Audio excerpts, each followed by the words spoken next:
Bueno, muy buenas tardes a todos.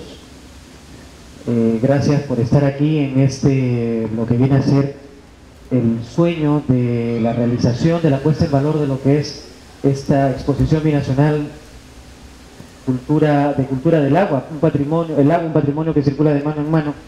Lo hemos hecho con mucho cariño y me corresponde estar en un escenario muy difícil para mí porque sin duda no tengo la talla, ni el conocimiento, ni la experiencia, ni el recorrido de los ponentes anteriores. Sin embargo, creo que me corresponde compartir con ustedes algo que por lo menos intentaré igualarme a ellos, que es el sentimiento y el amor que le tengo a mi país y a las personas que viven en un país como el mío y ahora también como Colombia, porque somos países hermanos. Sino que además no solamente tengo un amor por la gente que vive en mi país y en América Latina o en el mundo, sino gracias a la Autoridad Nacional del Agua y la oportunidad que tengo de trabajar en esta institución, me he dado cuenta lo importante que es el agua para todos nosotros. Entonces lo que yo quiero hacer a continuación es compartir el deseo de un grupo de profesionales multidisciplinarios que se han agrupado, se han reunido en la Autoridad Nacional del Agua, en la Dirección de Gestión del Conocimiento, para tratar de poner en valor la cultura del agua con un propósito elemental: construir escenarios de paz para el Perú, para América Latina, para el mundo. Porque es una preocupación natural. Esa idea, que creo yo está mal concebida, de que probablemente la Tercera Guerra Mundial sea por el agua, no la puedo aceptar y creo que ninguno de nosotros quisiéramos que así sea. Bajo esas premisas es que hemos intentado hacer algo diferente y es lo que vamos a compartir con ustedes. El tema que vamos a tratar es respecto de la hidrosolidaridad y su relación que tiene con la gestión integrada de los recursos hídricos. La gestión integrada de los recursos hídricos nace de por sí con la intención de promover la participación de todos los actores sociales, no solamente las autoridades o el gobierno o el Estado como el ente responsable de determinar las políticas públicas para el manejo del agua, y que todos los demás, con conocimiento o no de la norma o la ley, tengamos que hacerlo. Yo creo que lo que la gestión integrada de los recursos hídricos busca es promover participativamente los procesos que permitan, en el ámbito de una cuenca hidrográfica, la gestión coordinada y el aprovechamiento de todos los sectores del agua en los diferentes niveles de gobierno, a nivel nacional, a nivel regional, a nivel local, orientados hacia el desarrollo sostenible del país sin comprometer la sostenibilidad de los ecosistemas. Es decir, no podemos ver al agua separado del medio ambiente, no podemos ver al agua separado de la tierra, no podemos ver al agua separado del hombre. Entonces, ¿cómo promovemos esa relación que al menos en el Perú, y ancestralmente lo mantenemos, tiene una relación directa y que fluye por nuestras venas? La relación viva que tiene el hombre en relación con la tierra y su entorno y su medio ambiente. Eso creo yo que busca la gestión integrada de los recursos hídricos promover. Otro concepto que es muy difícil todavía tratar de inculcar en la mente de las personas, sobre todo en los jóvenes, que casi es un concepto nuevo para ellos o de repente no existe, es el de cuenca hidrográfica. Es más, los especialistas en la Autoridad Nacional del Agua quieren que a veces nos refiramos ni siquiera como cuenca, sino como el espacio hidrográfico en el que actúan o intervienen diferentes actores. Bueno, este concepto es el que tenemos que empezar a instalar en la mente de todos y nosotros lo tenemos que llevar consigo. ¿Por qué? Porque la gestión de la cuenca la vamos a hacer, o la gestión integrada de los recursos hídricos se tiene que hacer a través de la cuenca, que es un territorio ordenado, drenado por un sistema natural hacia un colector común o un río principal, y que éste tiene que desembocar en el mar o el lago. Está delimitado por la línea de las cumbres de mayor elevación, también llamada como divisoria de aguas, desde parte alta de las montañas, o hacia el Pacífico, hacia el Atlántico, o hacia el lago Titicaca. Eso en el caso del Perú. Podríamos decir que esas son nuestras tres vertientes. Ese es el concepto, o los dos conceptos en lo que gira todo lo que nosotros tenemos que hacer o nos corresponde actuar. Aprendiendo y recogiendo lo que el doctor Guerrero nos ha tratado de compartir ahora, es muy importante ver en su contexto cuánta agua hay en el planeta. Bueno, ya ahora ya voy a, si me va a permitir, coger incluso la información de cuánta agua hay en el sistema, ¿no? Salir del planeta. Pero aquí lo que llama poderosamente la atención es esto de aquí, ¿no? De la totalidad de agua, de las 2/3 partes de agua que contiene el planeta, solamente el 2,5% es agua dulce. De ese 2,5%, el 69% se contiene en glaciares, en aguas subterráneas el 30,1%, y el agua superficial o atmosférica, lo que vemos, porque nosotros sentimos que, ok, hay agua porque hay lluvia o porque hay ríos, no alcanza ni al 0,5%. Y de aquí, de este 0,4%, hay lagos de agua dulce en un 67%, otros humedales 8,5%, ¿no? Y estos otros porcentajes que ya están pues en los humedales del suelo en 12%, ríos, solamente ríos 1,6%, la atmósfera 9,5%, en plantas y animales 0,8%. Esto es lo que podríamos decir que está disponible para los 7.000 millones de habitantes que hay en la Tierra. Preocupación mayor, ¿no? Dentro de pocos años ya no seremos 7.000, sino 9.000 millones.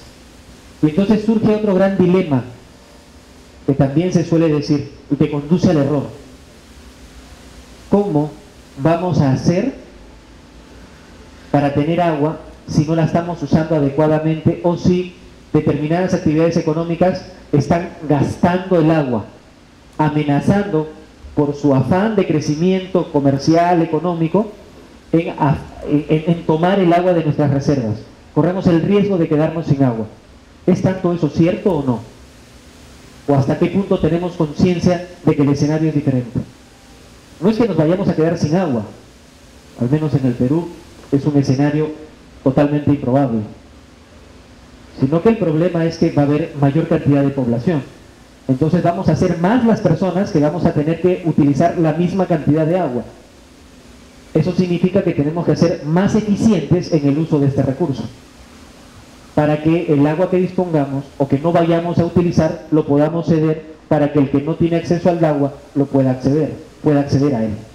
Ese es uno de los grandes desafíos o dilemas en los que nosotros estamos involucrados. ¿Cómo se distribuyen los recursos hídricos en el Perú? Les comenté que tenemos 3 vertientes, hacia el Pacífico, hacia el Atlántico y el lago Titicaca. La vertiente del Pacífico tiene más o menos el 2% del total de aguas superficiales, es decir, el 2,18% del total de agua. Se estima que las aguas subterráneas en esta zona es de 2.850 millones de metros cúbicos. Hasta ahí tenemos información. La cantidad de agua subterránea que haya en el Amazonas o en el Titicaca no la conocemos. Y ahí Nicole Bernal nos está dando una señal de alerta. Tenemos que saber, porque la proporcionalidad de aguas subterráneas versus aguas superficiales es muy, muy grande. Hay más agua subterránea al parecer que agua superficial. En consecuencia, estos datos tenemos que conocerlos.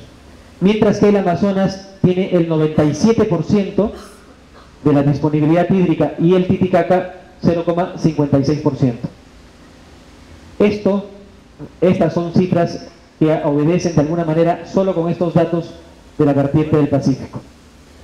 Solo se han levantado información sobre 52 valles de la costa peruana para determinar las fuentes de aguas subterráneas y los acuíferos en estos valles. Y este es un poco el inventario en el que nosotros nos encontramos.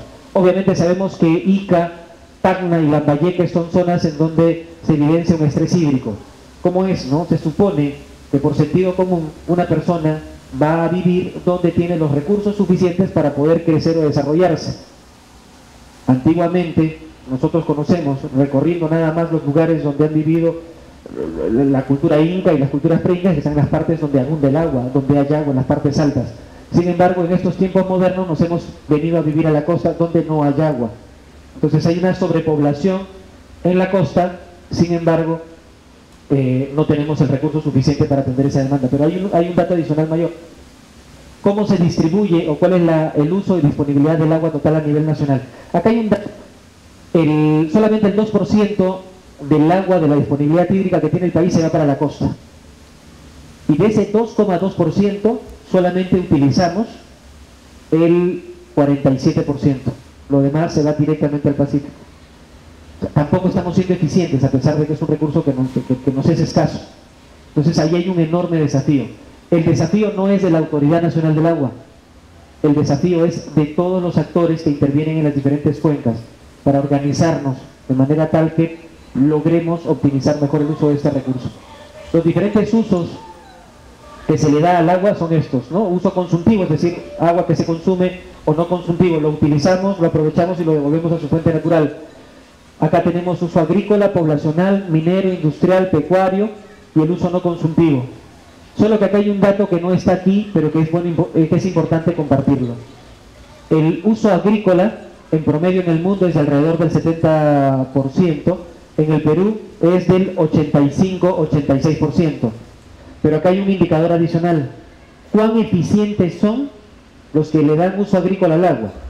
En el Perú se calcula que entre el 30 al 35%.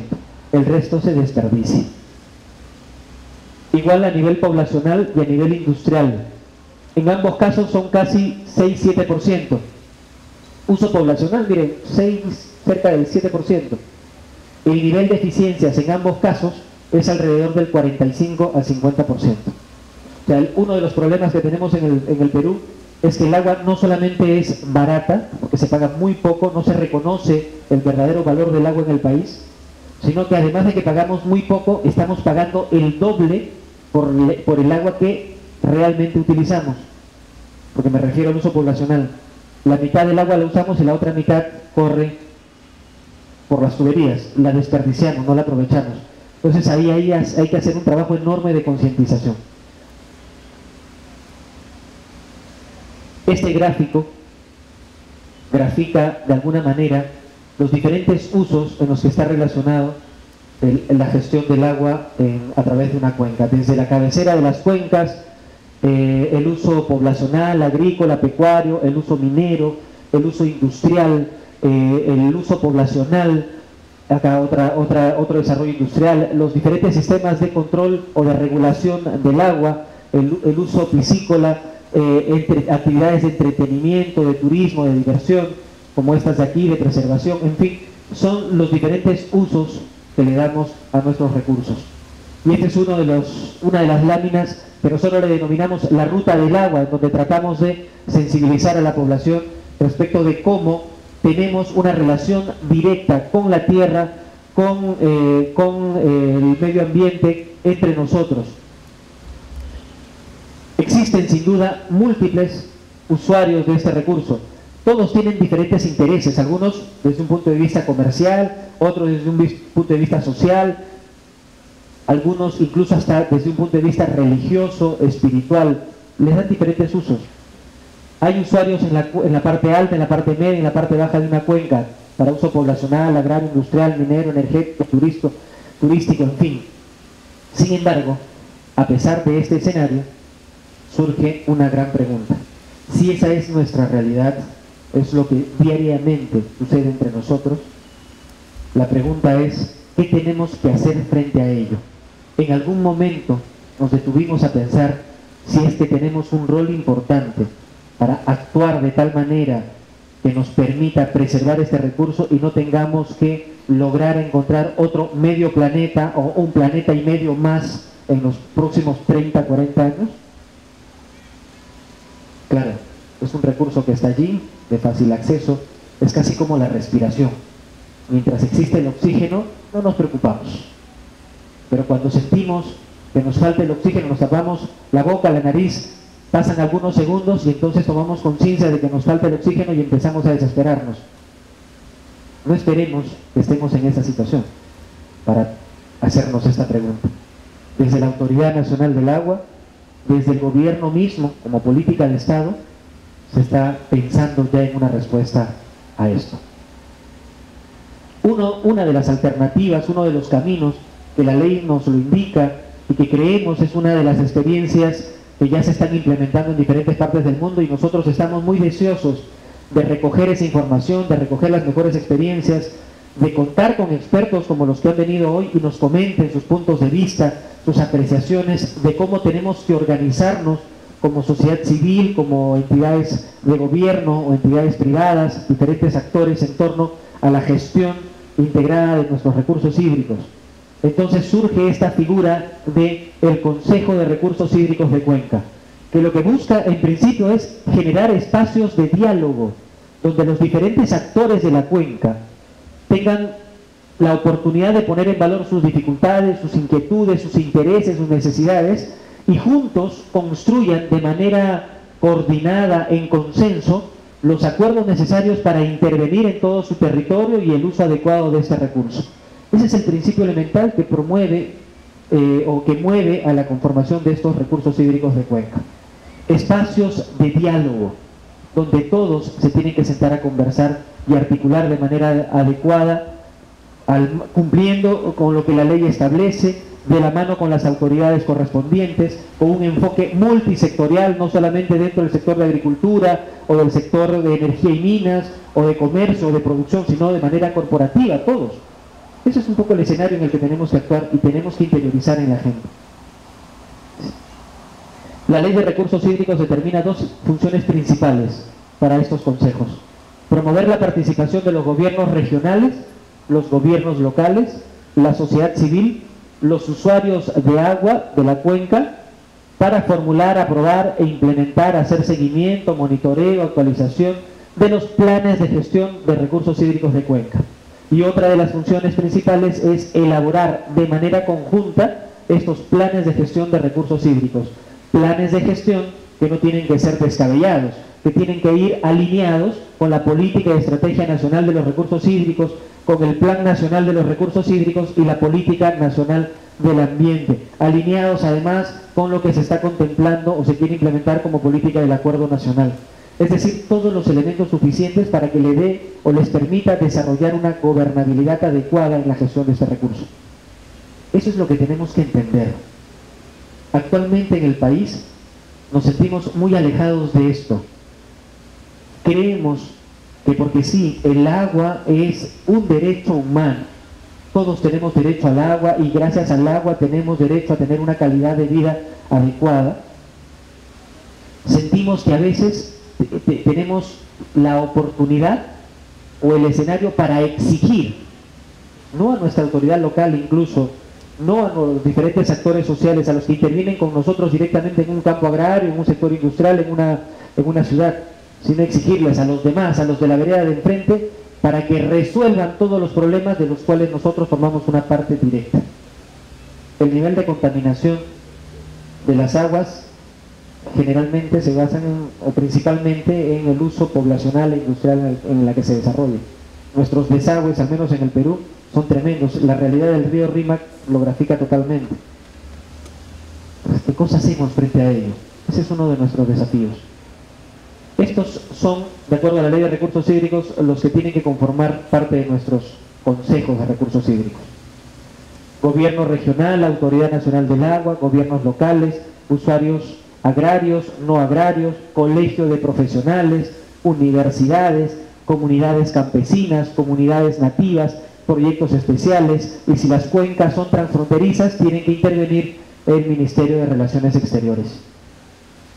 Entonces, si vemos este escenario, nos damos cuenta que es fácil articular cuando todos participan de manera consensuada, con un objetivo común, con un principio básico de desarrollo, de visión de país. Entonces se podría lograr algo diferente. Esto todavía nos está faltando consolidar en nuestro país y ahí tenemos que trabajar muchísimo. Esta imagen que ven ustedes aquí, la estamos difundiendo por todos lados, hay que ponerla en los colegios, hay que ponerla en todo sitio posible donde las personas puedan interiorizar y darse cuenta que podemos sentarnos en una mesa a dialogar y a encontrar acuerdos o planificar mejor cómo vamos a gestionar nuestros recursos. Esto nos enumera, al menos aquí en el Perú, de que existen retos y desafíos hídricos. Y retos y desafíos hídricos que están relacionados con problemas con el agua. todos los días los medios de comunicación informamos al respecto. Y me incluyo porque soy periodista. Entonces, ¿imaginan ustedes qué difícil es estar del otro lado teniendo que contar sobre los conflictos que hay en una zona del país donde supuestamente por el agua se generan unos enfrentamientos entre hermanos, entre peruanos, y por otro lado trabajar en una institución para decirles, señores, no, por favor, vamos a buscar consensos, vamos a resistirnos a creer o a aceptar que el agua tiene que ser materia de conflicto entre nosotros? ¿Qué hacemos? ¿Qué tenemos que lograr? ¿Cómo hacemos para evitar que los que se sientan alrededor de los consejos de recursos hídricos o la gestión del agua no hablen estos idiomas? No trato de graficar groserías, sino que simplemente nos entiendan entre ellos. Y que cuya consecuencia de este desorden, de esta desorganización, seguimos con nuestros problemas desperdiciando el agua. ¿Qué hacemos? Esta lámina lo muestra de otra manera, la otra arista. Nosotros los comunicadores decimos que cuando vamos a un país y queremos saber, a un país o a una ciudad de la que no tenemos mucha información y quisiéramos saber cuáles son los usos y costumbres de esa ciudad, tenemos que pararnos al frente de un puesto de periódicos. Y todos los titulares que aparecen en los periódicos prácticamente se convierten en la radiografía de la actitud social de esa comunidad, de esa localidad. Y esto es lo que generalmente encontramos en torno al agua. ¿Trabajas en la Autoridad Nacional del Agua? Sí, yo trabajo en la Autoridad Nacional del Agua. Si no me preguntan qué es eso, porque todavía no se conoce mucho, si la conocen o tienen algo de información, de inmediato me preguntan, ¿Conga va o no va? Es una asociación directa, ¿no? Entonces, ¿qué hacemos frente a ello? ¿Qué hacemos frente a ello? ¿Caemos en el juego? ¿Caemos en este sinnúmero de desinformaciones? Porque al final de cuentas, si uno analizara técnicamente la información que colegas periodistas difunden, nos damos cuenta de que están, por lo menos, ¿no?, sin suficiente sustento técnico en el sentido en el que informan. Claro, los periodistas decimos que somos un mar de conocimientos con 1 centímetro de profundidad, y el agua, el manejo, la gestión de cualquier recurso requiere de más de 1 centímetro de profundidad en conocimientos.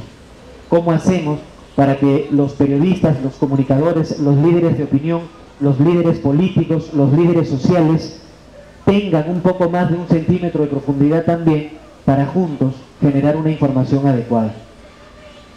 El problema no es que existan múltiples usuarios, porque hay como que la actividad minera es un usuario que está enfrentado con los usuarios poblacionales o agrícolas o de turismo o de cualquier otra actividad productiva. Es como si estuviera un enfrentamiento. Son diferentes usuarios y va a tener que prevalecer uno u otro, por más que tengan diferentes intereses y que existan obviamente retos y desafíos hídricos. Este no es el problema, porque no nos estamos peleando por el agua que no tenemos. Tenemos abundante agua. El agua en el Perú nos sobra. Somos superhabitarios, desperdiciamos muchísima agua. Nosotros mismos en casa desperdiciamos mucha agua. Las técnicas que utilizamos para el campo desperdicia mucha agua y afecta incluso a nuestros suelos. No estamos tecnificados todavía. El uso poblacional o las empresas prestadoras de salud no tienen los sistemas de tratamiento debido, entonces generamos contaminación que genera problemas por el agua. Es parte de la responsabilidad social de estas instituciones. Igual las empresas industriales, las empresas mineras, en fin, la minería ilegal, entre N actividades. O sea, es nuestra responsabilidad las consecuencias que hoy estamos viviendo. El problema no es que existan múltiples usuarios, el problema es cómo los vemos y cómo interactuamos para resolver estos retos y desafíos hídricos. ¿De qué sirve tener todo el know-how y experiencia que podamos tener, que puedan tener algunos gestores públicos para verse de espaldas unos a otros, públicos o privados, públicos y privados? Sería mejor olvidarnos de toda esa ciencia y conocimiento para primero entender que sobre el conocimiento y la ciencia primero somos hermanos. Podremos tener diferente tipo de sangre, diferente color de piel, diferente estatura, diferente lenguaje, diferente condición social, económica. Ahí podemos tener muchas diferencias. Pero en lo que sí no tenemos diferencias es que nuestros cuerpos están compuestos en más del 70% de agua. Y como lo han dicho los expositores anteriores, el agua es una sola, es irreemplazable. Es un único elemento que nos une. Y no solo nos une a nosotros, nos une con las plantas, con los animales, con la tierra, con el medio ambiente, con el entorno.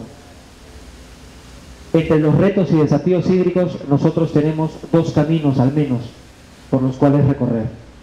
Nos ponemos a debatir y nos tratamos como enemigos, fotos de hace 4 días. ¿Nos tratamos así? ¿O nos sentamos a dialogar y nos tratamos como aliados estratégicos? Esta es una mesa de diálogo. Todos los actores sentados en la mesa trabajando, tratando de encontrar solución o la manera más eficiente de gestionar sus recursos hídricos. Ahí todavía estamos en pañales, nos falta muchísimo por hacer. ¿Cómo manejamos? Estamos aprendiendo en el camino. Bueno, es parte del proceso, en eso estamos involucrados. Estos son los retos y desafíos hídricos de nuestro país en el cual hemos venido a compartir con ustedes. Cuando las personas debaten, de inmediato se forman posiciones. ¿Quién obtiene lo mejor del otro? Nos sentamos frente a frente. Voy a debatir contigo. Es más, nosotros somos testigos a diario de este tipo de debates, viendo en la televisión cuando un periodista invita a dos personas que se oponen, que tienen ideas diferentes, cual sea el escenario, político, económico, social. Esos son los debates que generalmente terminan con este tipo de actitudes. ¿Qué sucede cuando en vez de sentarnos frente a frente nos sentamos juntos? Y en vez de generar un debate, nos ponemos de al lado y decimos, este es un problema común que nos atañe a los dos. ¿Cómo lo resolvemos? ¿Cómo resolvemos este problema? ¿Cómo identificamos nuestros intereses, nuestras necesidades, nuestras preocupaciones, aspiraciones? Y en función a esto, realmente nos dedicamos a trabajar para resolver estos asuntos que son realmente importantes. Yo no quiero ser el dueño de la verdad, ni quiero ganar con mis ideas al que está al frente. No, mejor juntémonos los dos, lo que tú sabes y lo que yo sé, pongámoslo en valor para que los dos nos beneficiemos. Ese es el escenario al que tenemos que actuar. Tenemos que promover el diálogo, no el debate. El diálogo, un elemento tan común, tan fácil, tan cotidiano, lo que nosotros hacemos todos los días. Nosotros dialogamos con nuestros hijos, con las personas que más queremos, pero también con las que no queremos tanto. De repente no dialogamos, sino debatimos. Lo que hacemos a diario. ¿Qué cosa hacemos para olvidarnos del debate y ponernos a dialogar? Y entonces, con estas iniciativas, nosotros creemos que primero tenemos que dar un gran paso. Antes de sentarnos a dialogar, primero tenemos que tener la información real en la mano. Eso es algo que no hacemos. Empezamos a correr las bolas del que me dijo, la información que me dio, lo que él cree que es mi amigo, que es mi aliado, o es mi abogado, o es mi asesor, y entonces él me dice que tengo que manejar las cosas de esta manera. Pero no tengo la información real, analizada, interiorizada y además asumida como tal. Y eso es uno de los grandes problemas, por ejemplo, los sucedidos en Conga. Miren esta laminita a continuación. Disponibilidad hídrica en Cajamarca. Información. Balance hídrico de la región. Producción hídrica en Cajamarca, 10.460 millones de metros cúbicos. ¿Cuánta agua se usa en Cajamarca? 2.113 hectómetros o millones de metros cúbicos. Uso poblacional, 20,5 millones de metros cúbicos. Falta atender las 2/3 partes del uso poblacional. Uso agrario actual con derechos de uso de agua, 132 millones de metros cúbicos. Se proyecta que falta, ¿no? Ahí hay un trabajo duro que tenemos que hacer, es de 1.474 millones de metros cúbicos. Entonces, ¿a qué quiero llegar con esto? Con estas cifras es muy simple. Hay una gran multitud de hermanos nuestros, de personas, de peruanos, que están diciendo que si hay una empresa minera que opere en un lugar, Cajamarca se queda sin agua, que no van a tener agua en sus casas o para sus campos. ¿Es verdad o es mentira? Es una mentira. Eso no es así, eso es irreal. Porque agua hay. El problema es que 2 de cada 3 personas, 2 no tienen agua en casa, no tienen agua para uso poblacional. O de los que están en la actividad agrícola, la gran mayoría de ellos, un poco menos del 10%, tiene sus derechos de uso de agua, los demás no. ¿Qué hay que hacer? Bueno, hay que otorgarles sus derechos de uso de agua. Hay que acompañarlos en su proceso de formalización. Entonces, este es el gran desafío en el cual nosotros estamos involucrados. Solo se utiliza el 20% de la cantidad de agua disponible en Cajamarca. Esta información, los medios de comunicación no lo identifican. Un periodista recoge este cuadro, no lo entiende. ¿Por qué? Porque no tiene un proceso de inducción previa, un proceso de preparación para ello. Y va a pasar con ustedes que trabajan en cualquier institución, llevan su cuadrito, llevan su gráfico, y el periodista que lo recoge, lo revisa y siente que es chino. Claro, no es su herramienta cotidiana. ¿Cómo transformamos la información que tenemos a la mano, la información técnica, en un lenguaje de fácil entendimiento para los líderes de opinión y para la sociedad en general? Ese es uno de los grandes desafíos en los que estamos involucrados. Esta muestra binacional tiene gran parte de ese compromiso. ¿Cómo ponemos en valor cuántos lagos hay en el Perú? ¿Cuántos glaciares tenemos? ¿Cuántos ríos hay? ¿Qué cosa es la huella hídrica? Hemos determinado todo un panel inmenso para que la gente sepa por lo menos que un corte de carne le va a costar, 1 kilo de carne corresponde al uso de 15.500 litros de agua.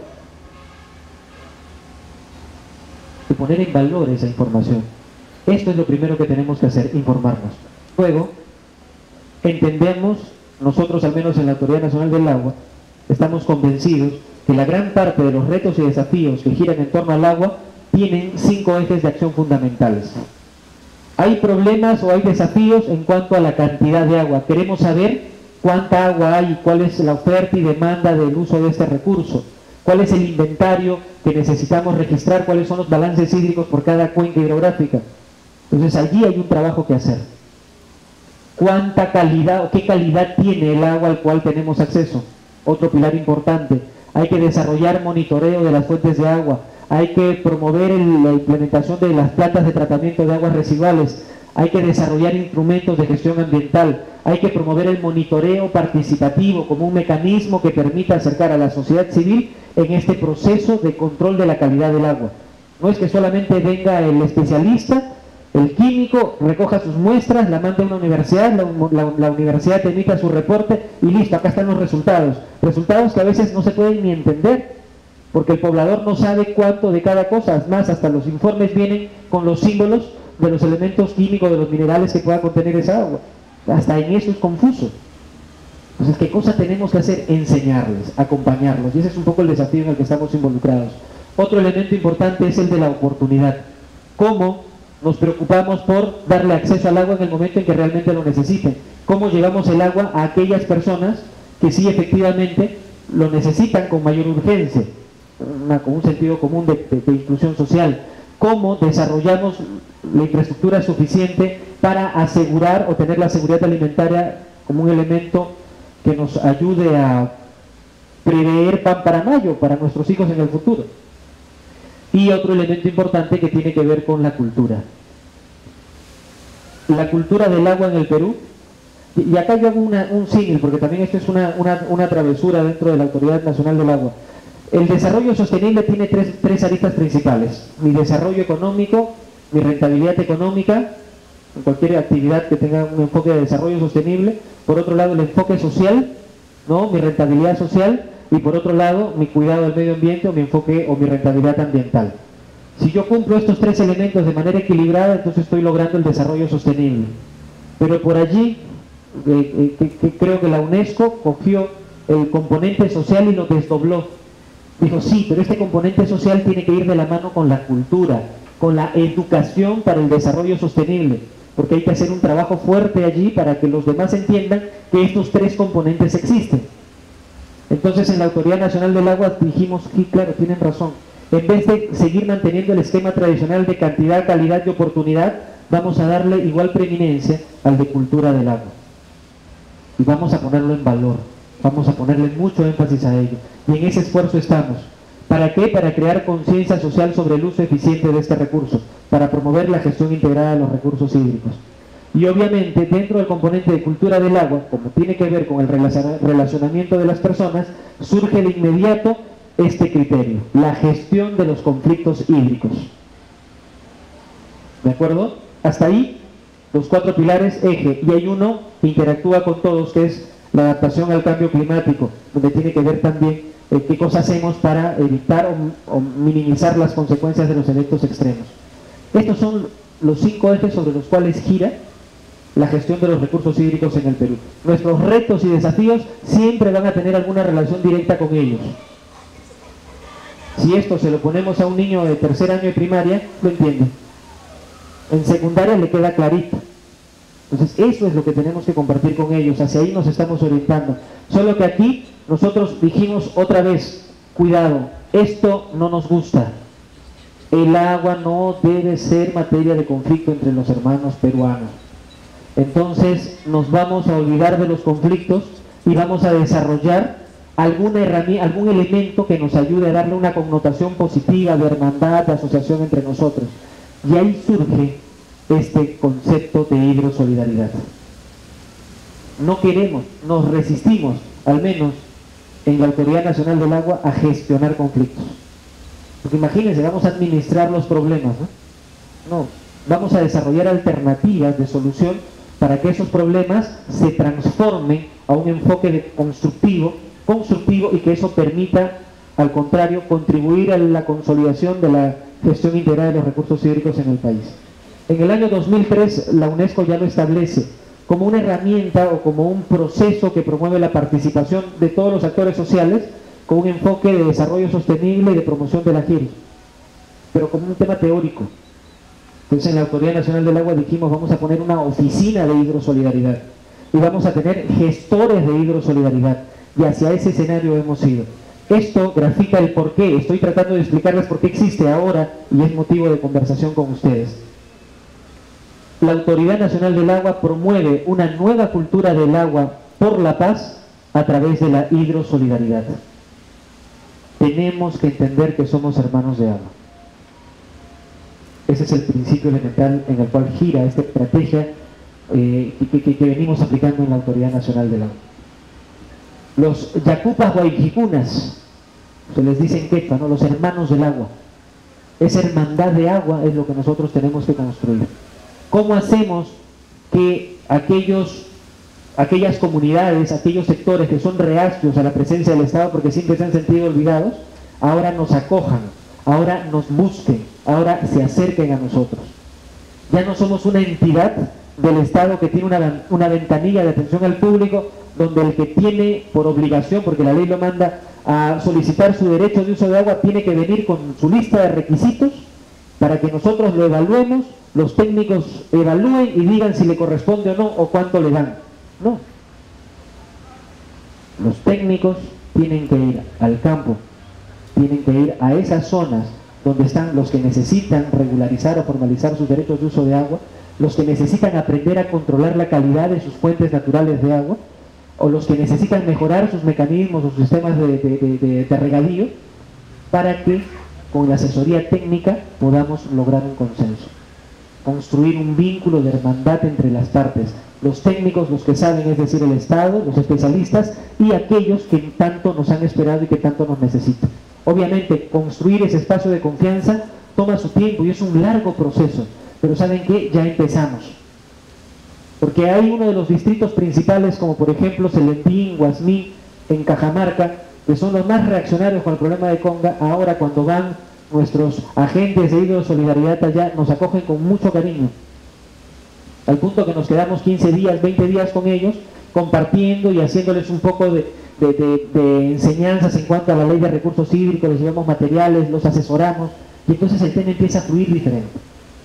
Eso es lo que nosotros tenemos que hacer. Eso es lo que le tenemos que pedir a la sociedad en conjunto, que se sumen a ese esfuerzo. El principio de la hidrosolidaridad busca la participación de todos con beneficio para todos. Cada actor social es un miembro de una orquesta, de una gran sinfonía. ¿Cómo hacemos todos para juntos articular nuestras herramientas, nuestros instrumentos musicales, lo que más sabemos hacer, para tocar una única canción, un solo himno de hermandad? Ese es el desafío en el que estamos involucrados y es lo que queremos compartir con todos ustedes. La hidrosolidaridad se apoya en dos ejes principales. Tenemos que ser duros con los problemas existentes y tenemos que ser muy suaves con las personas. Y acá tienen ustedes una fotografía que muestra, que ha sido publicada en el diario El Comercio, que muestra los niveles de contaminación del río Rímac y los diferentes focos de contaminación que se han identificado, que son los principales. Este es un problema. La Autoridad Nacional del Agua está haciendo un despliegue consciente, articulado, con las diferentes entidades vinculadas a toda esta cuenca, para de inmediato emprender el sueño de llevarle camarones nuevamente a este río que todavía lo consideramos ahora un río muerto. Ese es un desafío. Tenemos que ser durísimos, meternos de lleno en tratar de resolver este problema. Sin embargo, con las personas que intervienen tenemos que ser extremadamente solidarios. Para ser duro con el problema tenemos que debemos de ser estratégicos y enfocarnos en los intereses, aspiraciones y preocupaciones de los múltiples actores más allá de las posiciones. No se trata de ir y cerrar a todas las empresas que vierten sin autorización sus residuos al río. Tenemos que trabajar con ellos, acompañarlos y decirles qué es lo que tienen que hacer con el uso de la ciencia, la tecnología, para mejorar sus procesos, de tal manera que nos aseguren o nos garanticen implementar sistemas de tratamiento que preserven la calidad del agua. No ir de frente a cerrarles o negarles la actividad que vienen haciendo, hacerlo juntos, vamos a sentarnos. O qué cosa hacemos con aquellas empresas o aquellos problemas de remediación ambiental que han quedado como consecuencia de las mineras anteriores. ¿Cómo organizamos a la comunidad para tratar de evitar que esos focos sigan siendo fuentes de contaminación al río en las partes altas? ¿O cómo hacemos para que simplemente cuando tengamos algo de basura no la tiremos al río porque nos queda más cerca o porque el camión recolector no viene y entonces en la noche, donde nadie me ve, lo tiro al cauce del río o lo tiro a las riberas? ¿O cómo tengo que respetar la franja marginal, no solamente porque la ley lo dice o porque la autoridad lo dice, sino porque si yo me ubico en esas zonas estoy poniendo en grave peligro mi vida y la de mi familia? ¿Cómo tomamos conciencia todos? Ese es el reto, ese es el trabajo corporativo al que nosotros estamos alegando. ¿Y por qué tenemos que ser suaves con las personas? Porque tenemos que actuar con respeto y sin imposición. Tenemos que ser incondicionalmente constructivos. Debemos abordar estos retos y desafíos lado a lado, sentado uno al lado del otro, para juntos, como hermanos del agua, encontrar las mejores soluciones a los problemas que enfrentamos en la gestión del agua. Esto es hidrosolidaridad. Este es el sueño en el que estamos involucrados y que ya lo estamos haciendo realidad. En vez de estar en un debate, una negociación tradicional, de posiciones a posiciones estando enfrentados, tenemos que conciliar en intereses, motivaciones, aspiraciones, preocupaciones, deseos. Ver la información con una perspectiva diferente, como una fuente de información que me ayude a tomar mejores decisiones, y no como la información privilegiada que después la voy a utilizar para anular los argumentos de la otra parte.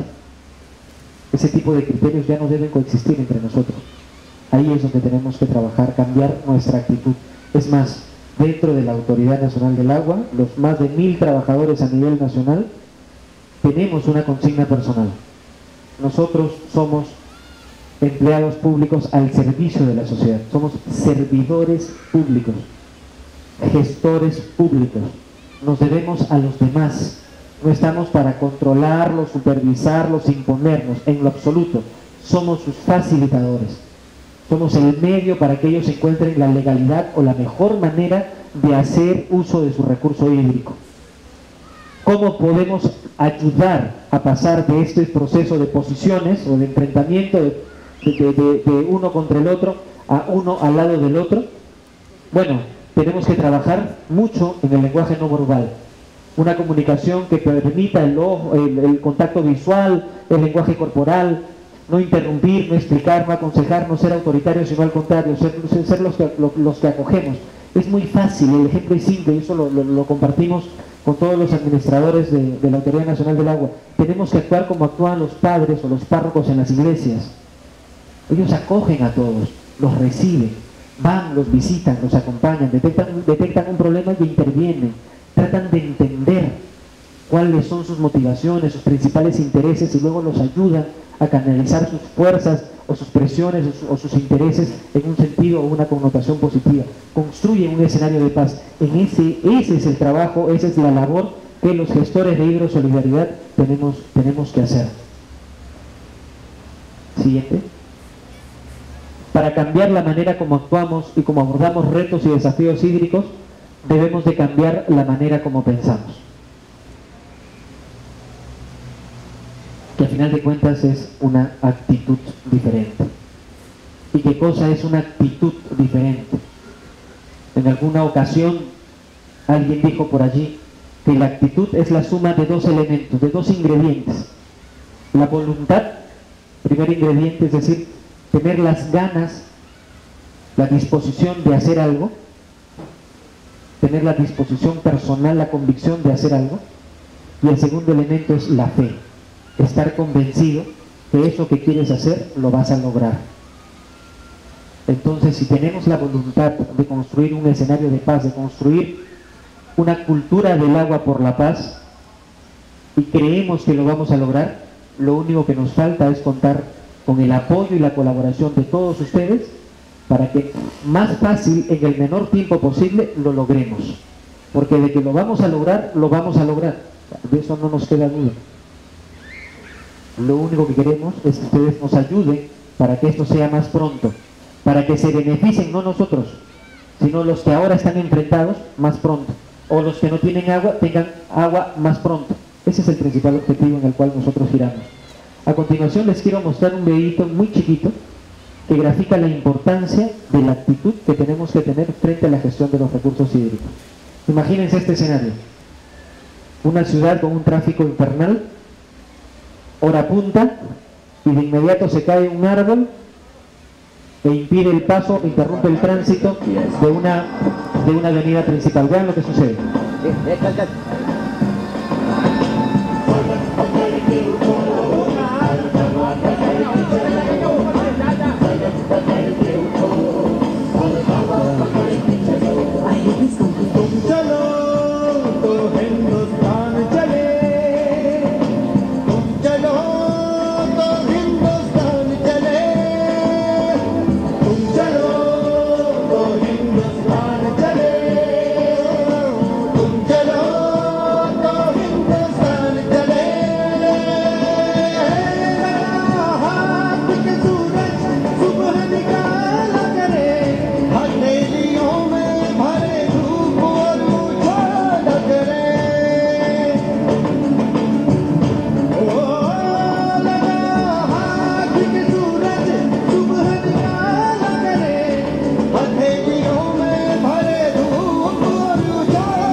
Ese es el concepto de hidrosolidaridad que queremos compartir con ustedes.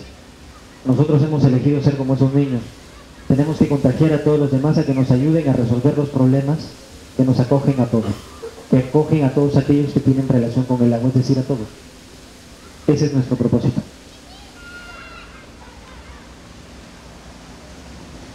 Esto es simplemente redundar en lo que habíamos quedado. Nuestra estrategia de hidrosolidaridad busca transformar o migrar del manejo reactivo en la gestión de conflictos hacia un escenario de hidrosolidaridad y prevención proactiva y constructiva. Detectar aquellos elementos que puedan generar algún problema posterior, inmediatamente antes de que haya un escalamiento de este conflicto, intervenir para asesorarlos técnicamente, proveerles de toda la información necesaria de tal manera que los ayudemos a tomar mejores decisiones y evitar enfrentamientos. La promoción de la cultura del agua por la paz debe ser apoyada y facilitada en la gestión colaborativa e integrada de parte de todos los que forman parte de estos diferentes actores sociales.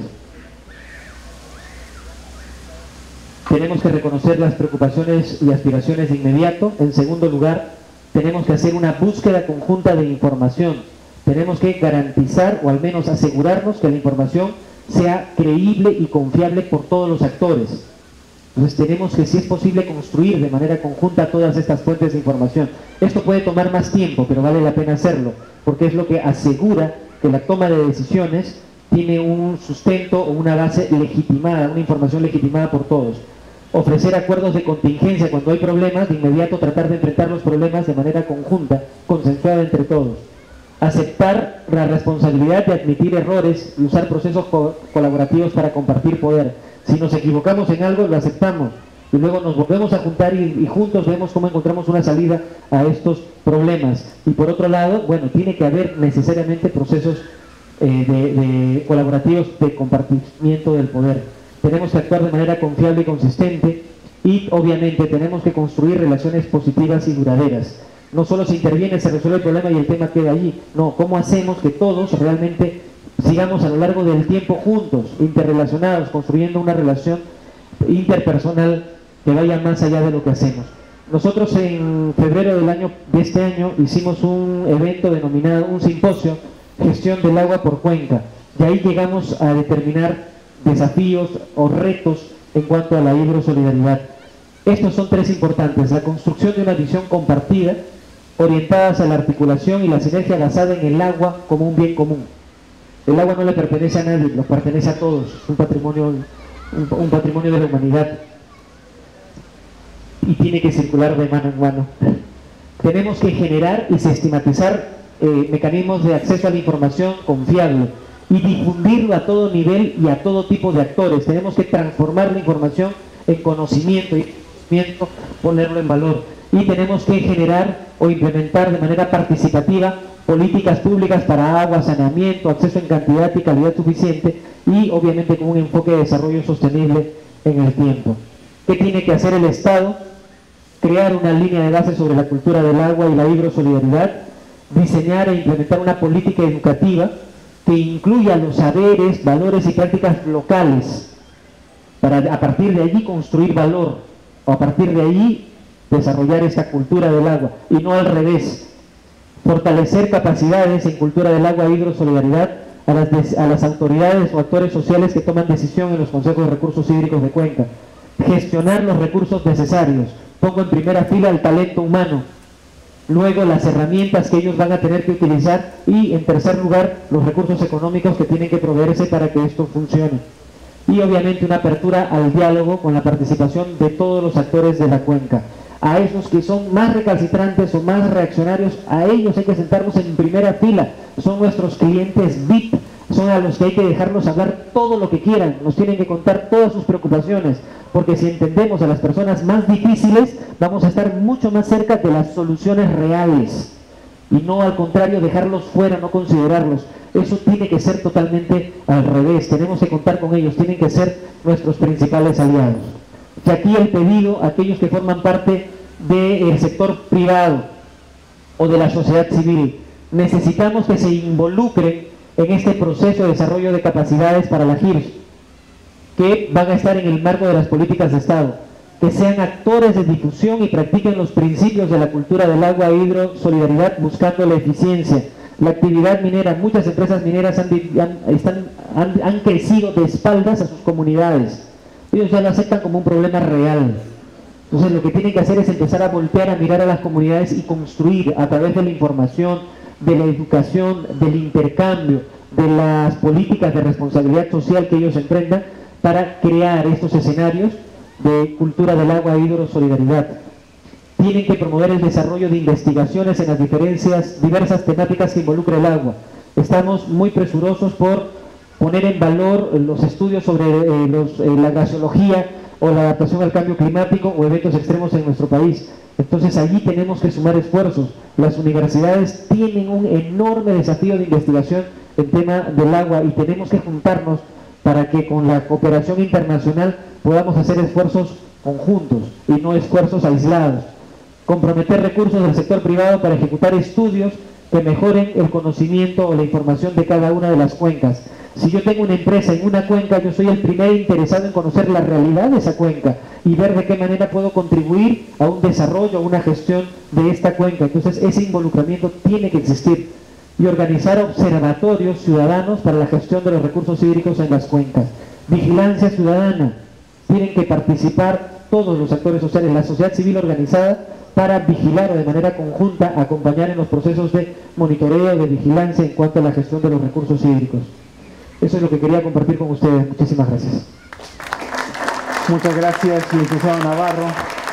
Le pedimos que por favor tome asiento en nuestra mesa y iniciamos una ronda de intervenciones.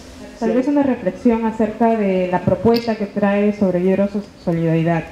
Este principio, esta propuesta de hidrosolidaridad pretende fortalecer el principio de autoridad que muchas veces es discutido como una de las principales causas en un espacio, en un contexto conflictivo, teniendo en cuenta que el principio de autoridad está visto desde los actores, o desde algunos actores, como sobre todo con dos elementos que son la normativa, los incentivos y las sanciones hacia otros actores.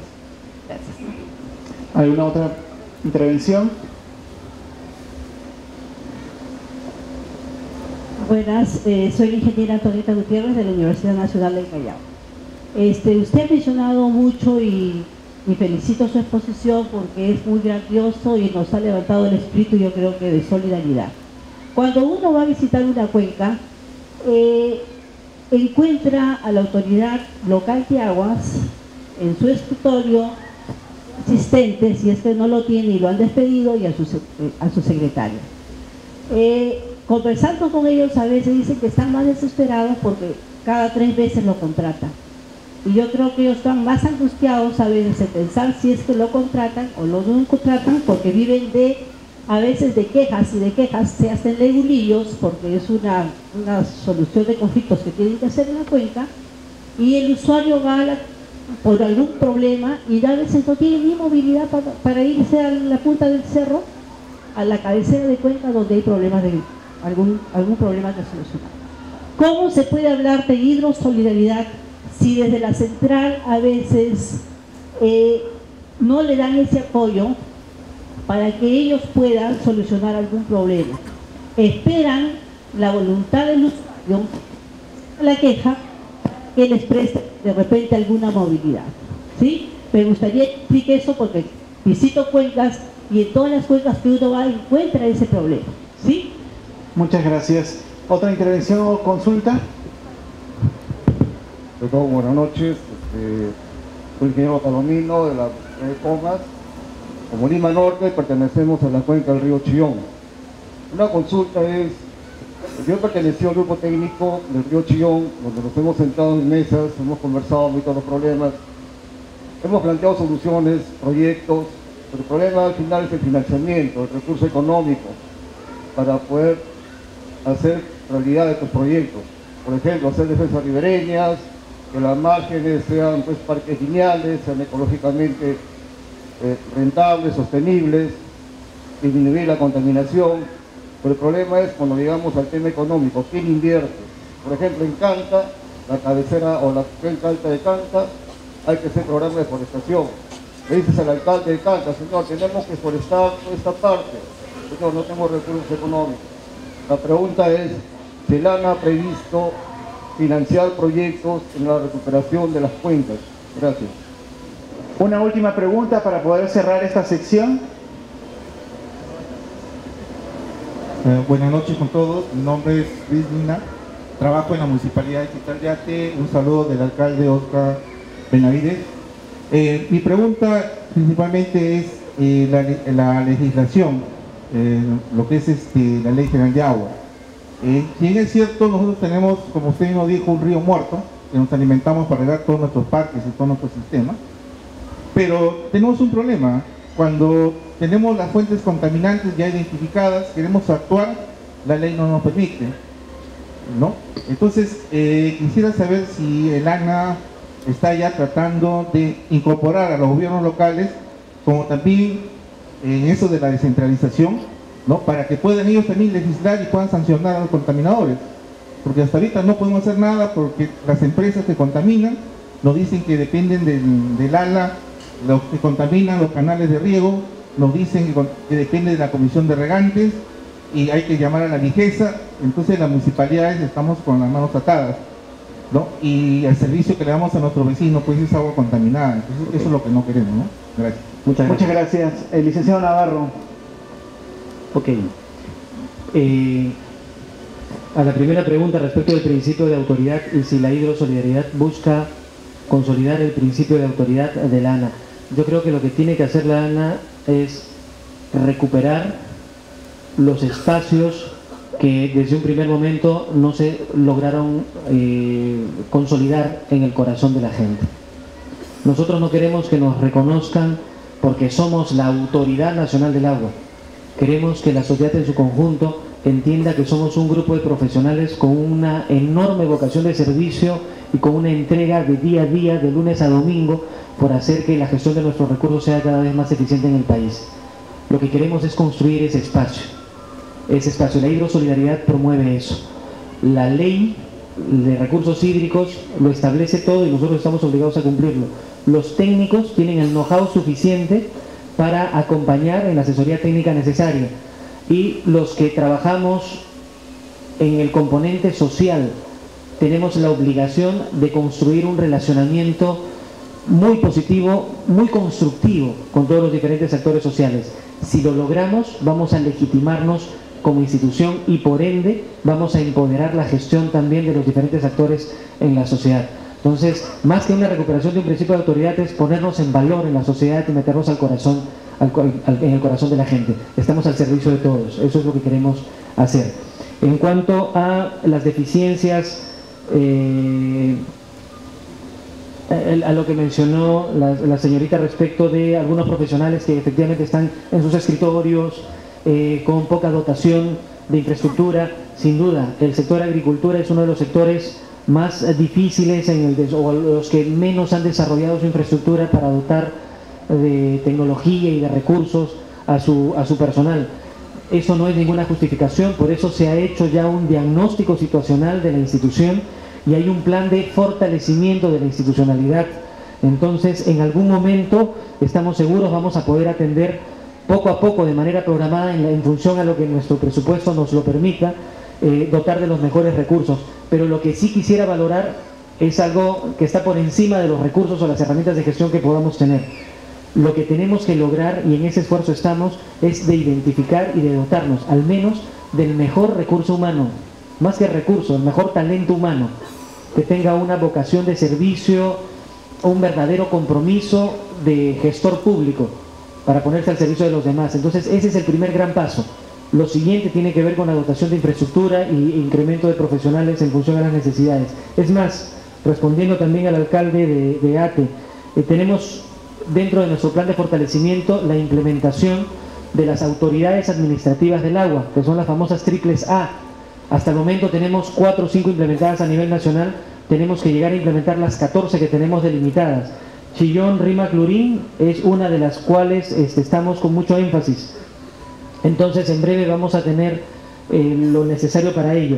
Nosotros ya no estamos con la ley de aguas, estamos con la ley de recursos hídricos. Esto nos permite desarrollar procesos de intervención, de monitoreo participativo, por ejemplo, para identificar los puntos de contaminación. Solo en el río Rímac hemos identificado más de 650 puntos de contaminación y está desarrollándose un plan de trabajo que nos permite intervenir en ello. no necesariamente tenemos que ir directamente al cierre o a imponernos con un fiscal y a intervenir de esa manera, porque sabemos que esa no es la solución. Lo que tenemos que hacer es encontrar soluciones conjuntas. Dentro de la institución hay una serie de especialistas vinculados a la calidad del agua que se han incorporado para atender los problemas de vertimientos, porque sabemos que allí vamos a tener un gran avance. Entonces vamos a acompañar a las empresas privadas, a las empresas prestadoras de salud en el proceso de mejora de sus procesos. Lo que sí no podemos hacer es financiar ninguna obra, porque no es nuestra competencia.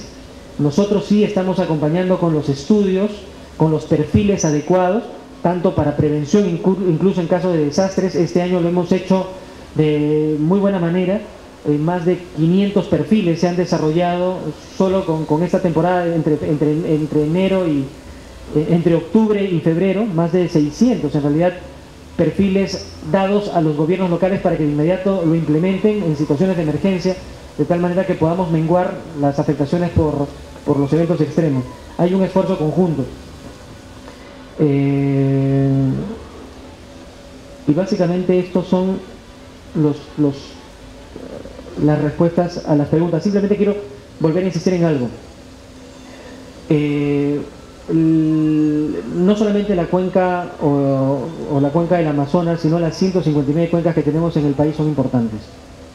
Pero más importante es que nosotros tomemos conciencia de que esas cuencas necesitan ser gestionadas eficientemente. Y ahí es el esfuerzo en el cual nosotros tenemos que estar involucrados, todos. Me da muchísimo gusto que hayan venido personas de la municipalidad, de la universidad y de la sociedad civil, de algunos medios de comunicación. Qué bueno que este auditorio se mantenga así, con la acogida que se tiene. Es difícil llenar un tema técnico, un foro técnico con profesionales de diferentes especialidades interesados en ello. Es nuestro compromiso y les agradecemos enormemente por permitirnos, por demostrarnos que este esfuerzo que venimos haciendo de alguna manera está calando en el corazón de las personas. Estamos dedicados de lleno y con todo corazón a lograr que esta gestión integral de los recursos hídricos se dé en nuestro país para beneficio de las 159 cuencas. Esa es nuestra prioridad. Muchas gracias. Muchas gracias también al licenciado Julio César Navarro Falconi.